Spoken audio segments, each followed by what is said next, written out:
अस्सलामुअलैकुम दोस्तों, ये तो आप जानते होंगे पूरी दुनिया में सबसे ज़्यादा आबादी वाला मुल्क चाइना है और शायद ही कोई ऐसी चीज़ हो जो चाइना में ना बनती हो। अगर आप लोगों के घर में बच्चे हैं, बच्चों के साथ तो खिलौने होते ही हैं क्योंकि बच्चे खिलौनों के शौकीन होते हैं। अगर आप उन खिलौनों को उठाकर देखें और उनके पीछे देखें तो वहाँ पर भी आपको उन खिलौनों के नीचे मेड इन चाइना लिखा हुआ मिलेगा। और चाइना इस वक्त दुनिया के सबसे ताकतवर ममालिक में भी गिना जाता है। दोस्तों, आज के इस वीडियो में मैं आपको चाइना के बारे में ऐसे कुछ इंटरेस्टिंग फैक्ट बताने वाला हूँ जो शायद आप लोग आज से पहले नहीं जानते होंगे। दोस्तों, चाइना रुतबे के लिहाज से चौथे नंबर पर आता है पूरी दुनिया में और चाइना की आर्मी तादाद में हर मुल्क की आर्मी की तादाद से ज़्यादा है। यानी चाइना की आर्मी की तादाद इतनी है कि कोई मुल्क की आर्मी उस मुल्क की आर्मी के बराबर नहीं है। और दोस्तों, चाइना की आर्मी की ट्रेनिंग काफ़ी ज़्यादा सख्त होती है और आप इनकी सख्त ट्रेनिंग का अंदाज़ा इस बात से लगा सकते हैं। जो अभी आप लोग एक पिक्चर देख रहे हैं, इसके अंदर चाइनीज़ आर्मी का एक सोल्जर मौजूद है। और दोस्तों, यहाँ पर जो सोल्जर न्यू ट्रेनिंग के लिए आते हैं तो इनके कॉलर पर एक नोकीली सी पिन लगा दी जाती है। अब वो पिन क्यों लगाई जाती है कि वो जो सोल्जर होता है वो फुली डिसिप्लिन के साथ खड़ा रहे, यानी वो अपना मुंह नीचे ना करे। अगर वो अपना मुंह नीचे करेगा तो उसके पिन चुभेगी और वो फ़ौरन से अपना मुंह वापस ऊपर कर लेगा। तो दोस्तों, इसी बात से आप लगा सकते हैं अंदाज़ा कि चाइना की आर्मी की ट्रेनिंग कितनी ज़्यादा सख्त होती है। दोस्तों, पूरी दुनिया में हर ममालिक की आर्मी के पास तरबियत याफ्ता कुत्ते तो मौजूद होते ही हैं और वो ऐसे स्पेशल कुत्ते होते हैं जिनको काफ़ी ट्रेनिंग दी जाती है। लेकिन दोस्तों, ये जानकर आप लोग काफ़ी ज़्यादा हैरान हो जाएंगे कि चाइनीज़ आर्मी के पास तरबियत याफ्ता कुत्तों के साथ साथ तरबियत याफ्ता बंदर और कबूतर भी मौजूद हैं। यानी दोस्तों, चाइनीज़ आर्मी कुत्तों के साथ साथ तरबियत याफ्ता बंदर और कबूतर भी अपने साथ रखते हैं। जैसे कि आप लोगों को इस पिक्चर के अंदर दिख रहा होगा, चाइनीज़ आर्मी के सोल्जर बंदर के साथ हैं और ये बंदर ऐसे वैसे बंदर नहीं हैं, ना ही ऐसे वैसे कबूतर हैं। दोस्तों, इन बंदरों को और इन कबूतरों को काफ़ी ज़्यादा स्पेशल ट्रेनिंग दी जाती है जिसके बाद ये वर्क करने के काबिल होते हैं और ये चाइनीज़ आर्मी की बहुत ही ज़्यादा मदद करते हैं जंग के दौरान।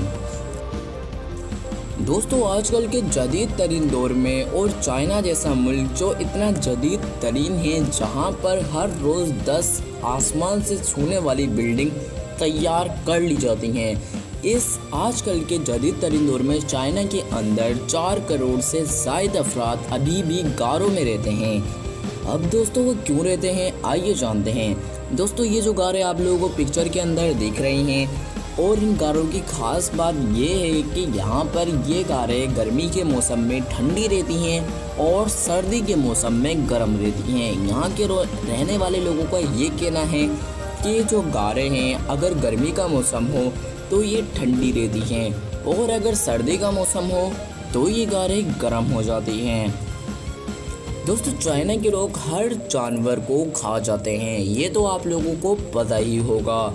लेकिन दोस्तों, एक रिसर्च के दौरान दोस्तों तकरीबन 1 साल में यहाँ के लोग 50 लाख बिल्लियाँ खा जाते हैं। दोस्तों, पूरी दुनिया न्यू ईयर मनाती है, ये तो आप लोगों को पता ही होगा और पूरी दुनिया के लोग पुरजोश तरीके से हर ममालिक के लोग न्यू ईयर को सेलिब्रेट करते हैं और पूरी दुनिया न्यू ईयर जनवरी की 1 तारीख को मनाती है, ये तो आप लोगों को पता ही होगा। जब दोस्तों न्यू ईयर ख़त्म हो जाता है यानी नया साल लगता है 1 जनवरी को, जैसे कि आपको पता है दिसंबर की 30 तारीख होती है, उसके जो 12 बजते हैं तो यहाँ पर न्यू ईयर का जश्न हम मनाया जाता है। लेकिन दोस्तों, ये जानकर आप लोग हैरान हो जाएंगे, चाइना के अंदर न्यू ईयर 1 महीने बाद आता है। यानी दोस्तों, अगर हम लोग 1 जनवरी को न्यू ईयर मनाते हैं तो चाइना के अंदर 25 जनवरी को न्यू ईयर मनाया जाता है। अब ये डेट क्लियर तो नहीं है कि 25 है या 26 है, डेट आगे पीछे होती रहती है, लेकिन चाइनीज़ लोग पूरी दुनिया जो मनाती है न्यू ईयर 1 जनवरी को, उसके 1 महीने बाद मनाते हैं। अब दोस्तों ऐसा क्यों होता है? दोस्तों ऐसा इसलिए होता है क्योंकि चाइना के लोग लूनर कैलेंडर को फॉलो करते हैं और बाकी ममालिक के लोग सोलर कैलेंडर को फॉलो करते हैं। यानी दोस्तों जो पूरी दुनिया कैलेंडर को फॉलो करती है उसे हम कहते हैं सोलर कैलेंडर। और यहाँ पर सिर्फ और सिर्फ चाइना ही ऐसा मुल्क है जो कि लूनर कैलेंडर को फॉलो करता है। और दोस्तों ये लोग न्यू ईयर को 22 दिन तक सेलिब्रेट करते रहते हैं। यहाँ पर अगर हम लोग पूरे वर्ल्ड की बात करें और अपने मुल्क की बात करें तो हम लोग न्यू ईयर को एक ही दिन मनाते हैं, कुछ ही घंटे मनाते हैं। लेकिन दोस्तों चाइनीज़ लोग न्यू ईयर को 22 दिन तक सेलिब्रेट करते रहते हैं और ये लोग 22 दिन तक ना नहाते हैं ना ही अपने घरों की सफाई करते हैं। अब दोस्तों ये फैक्ट आप लोगों को कैसा लगा कमेंट बॉक्स में ज़रूर बताइएगा।